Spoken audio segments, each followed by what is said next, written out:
bersama saya dan lanjut ke materi yang kedua. Dan sebelumnya, perkenalkan nama saya Novianti BT Halem dengan NIM 2322511012,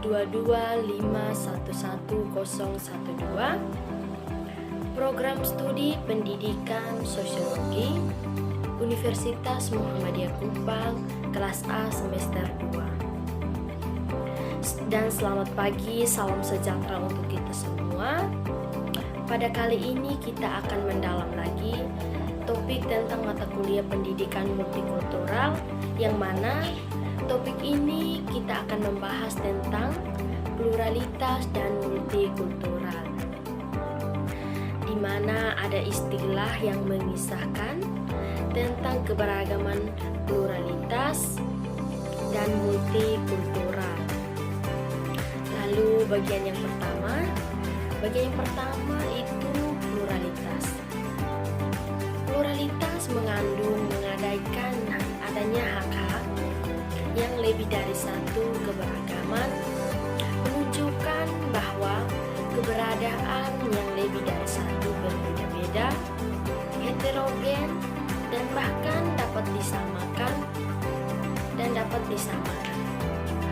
Multikultural memberikan penegasan bahwa dengan segala perbedaannya, itu mereka adalah sama di dalam ruang publik. Ada juga istilah lain.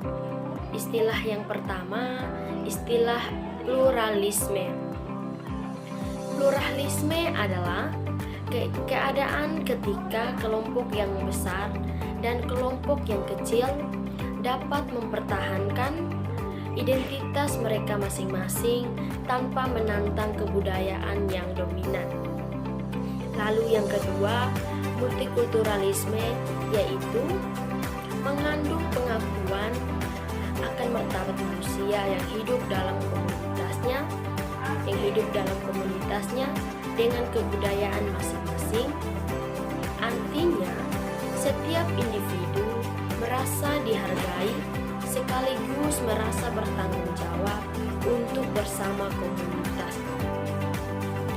Dan multikulturalisme sebagaimana paham mengenai pengakuan komunitas terhadap keberagaman, kemajemukan dan perbedaan budaya, baik etnis, ras, suku, agama, dan sebagainya. Lalu, kita perlu mendalam lagi multikulturalisme secara demografis. Itu adalah kenyataan dan keberagaman etnis dan budaya. Di sini juga ada prinsip pendidikan multikultural. Secara prinsip itu memiliki prinsip bagian yang pertama, secara politis bertujuan menjamin keadilan sosial bagi seluruh warga masyarakat memandang latar belakang yang ada.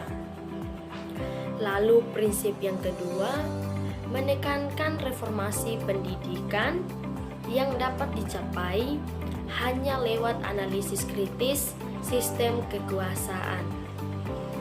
Lalu kemudian prinsip teknisnya, kita harus menawarkan beragam kurikulum dan juga harus didasarkan pada asumsi bahwa tidak ada penafsiran tunggal terhadap kebenaran sejarah, dan tentunya kurikulum dicapai sesuai dengan penekanan analisis komparatif dengan sudut pandang kebudayaan yang berbeda-beda, dan harus mendukung prinsip pokok dalam pemberantasan pandangan tentang ras, suku, budaya, dan agama.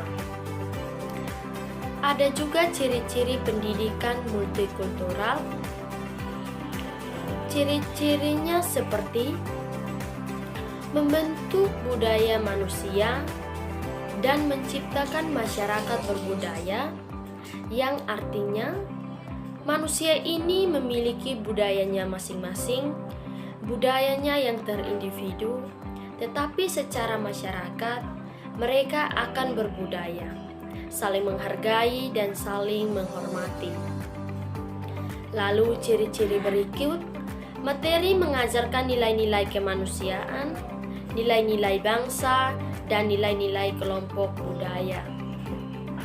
Dan kemudian ciri-ciri berikutnya lagi, metode pembelajaran demokratis yang menghargai aspek-aspek perbedaan dan keberagaman budaya, bangsa, dan kelompok etnis. Kemudian ciri-cirinya yang terakhir, evaluasi ditentukan pada penilaian terhadap tingkah laku anak didik yang meliputi persepsi, apresiasi, dan tindakan terhadap budaya lainnya. Itu adalah ciri-ciri dalam pendidikan multikultural. Nah, di sini ada juga aspek pendidikan multikultural. Aspeknya adalah mengakui budaya siswa, kemudian menantang hegemonik penindasan hati, menuntut refleksi atas pedagogi, kemudian membangun rasa harga diri, lalu mendorong kebebasan. Sehingga pendidikan multikultural ini aspeknya adalah menjanjikan transformasi masa depan, keadilan, dan persamaan semua kelompok sosial budaya akan merasa hidup bahagia, harmonis, damai, dan sejahtera. Nah, itu saja dari saya. Apa yang telah saya sampaikan dari awal sampai akhir, semoga ada manfaatnya.